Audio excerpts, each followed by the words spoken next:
Alright, so this is new Kasuto to the heart container walk. It's going to start in this cave right here. We want to delay a certain amount of frames in here, kind of like the rep stabs, and we might use them in case the tektites don't hurt us. But if the tektites do hit us, they kind of like stimulate stabs. So since he knocked me forward, I'm going to stab twice, boom boom, and then delay a little bit and go. So that number up there reads 12 and 35 frames. That's how much time we just spent in that cave.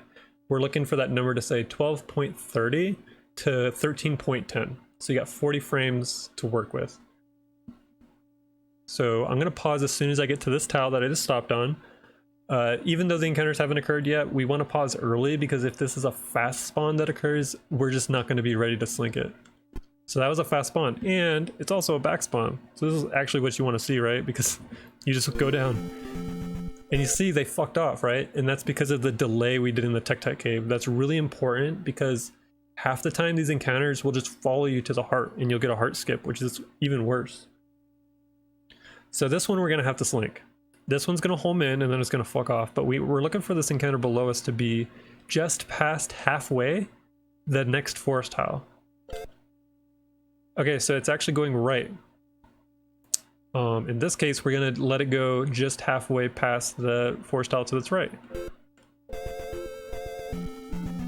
And then go on the same line as the heart. We don't want to do double zigzag there. We want to cross immediately where the heart is. Because like say we like zigzag, boom, boom, boom. The encounter's probably going to hit us on one of those crosses. So like you want to make as few crosses as possible. In the case that an encounter's about to appear like right now, you do want to zigzag into the heart. But if they're on your ass, don't zigzag. Just do one 90-degree turn and that's it to get to the heart. 6 and 9. Let's go. All right, so I'll show you some different patterns. I recommend practicing this with the practice hack because you can kind of get a feel for how much you're delaying in this cave. Again, we're looking for 12.30 to 13.10. So because I didn't get hit, stab, stab, crouch, stab, go. 12.38. Gonna pause early. Got another back spawn. You love to see it. I'm just gonna go. Okay, here is our slink. Need it to be a little further. That might be too far, but we're gonna try it. Nope, it was perfect. And then we're gonna go on the same line as the heart. Because you can see how close they were. If we were zigzagging, they would have probably hit us. Yeah, let's see if I can get a double slink. Make it really hard. This is very difficult, and if I even get a double slink here, I'm gonna be pretty surprised because this is the hardest walk in the game. Nobody can do it consistently. I got hit so much here, so we're just gonna freaking go. 12.49. Hey, that's perfect. I'm gonna pause early. The spawn just occurred. It was a delayed spawn. Actually, I didn't pause early enough. I should have paused earlier. Okay, this is delay spawn. We need to go like a frame later because the eyeballs are just barely past halfway. We need it to be like 1 pixel further up. So I'm gonna unpause and hit down like a frame later. All right, heavy on the bottom. We love to see this. These are the hardest because their visual cues, you know, their eyeballs aren't like in a good spot to use as a visual cue. That should be fine. We want it just barely past halfway, and then we're gonna hold down. Nice. And then cross. Wow, it's all going correctly. This is a great tutorial. Doesn't show you the mess ups at all. All right. And then this walk, you know this walk. Just get lucky. And yeah, that's the skip. I'll go through a few more until I fail.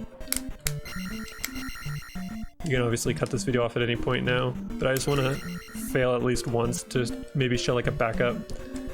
Ooh, so we got knocked back and knocked forward. So we're gonna do a very short delay, like short hop, cancel that crouch stab. We got 12.54, that's where we want to be. Okay, that's our slink position, go down. Slink position, go down. And again, you're always using the encounter below you because it has like the best visual cue to see if the encounter's just past that halfway mark on the forest. I would recommend in practice, take a screenshot of like your slink, like your visual cue for the slink, and maybe just have like a little picture of it until you get used to it. Because this one is very important. You know, this is the end of your run. You want no encounters going into P6. And in your PB, you take 2 encounters here, so this is a big time save for you in your PB. That's like 16 seconds. Actually, since these are forest tiles, they're like 7. It's like 14 seconds. So, let's see if I can get any fun encounters. And this is good to show you how I'm delaying in Tektite Cave. I'm pretty used to the feeling of it, so I know like how many times it's so this is 1, 2, 3, 12.46. Okay, so here I wanted to show you this one. Okay, so one fun thing we can do is we can go right here, but we still need to be like slinkable, so I'm gonna pause and get this up a little quicker. Okay, so from here I'm gonna hold right and then hit down. Oh, dang it. So this is what Simple Dude does. You can see it's actually probably harder, but what's nice is like if you go right here and come straight down, it leads you into the heart. So say your encounters are just going crazy on you because you spent too much time in Tektite Cave and they're just random walking, and you have the ability to go right from that position, just do it and then come straight down to the heart. It's a really nice line that you can take. But yeah, as you can see, I messed it up, and I probably would have slinked it if I just held down, so it's probably not worth it unless they're completely random walking on you. And yeah, fun walk.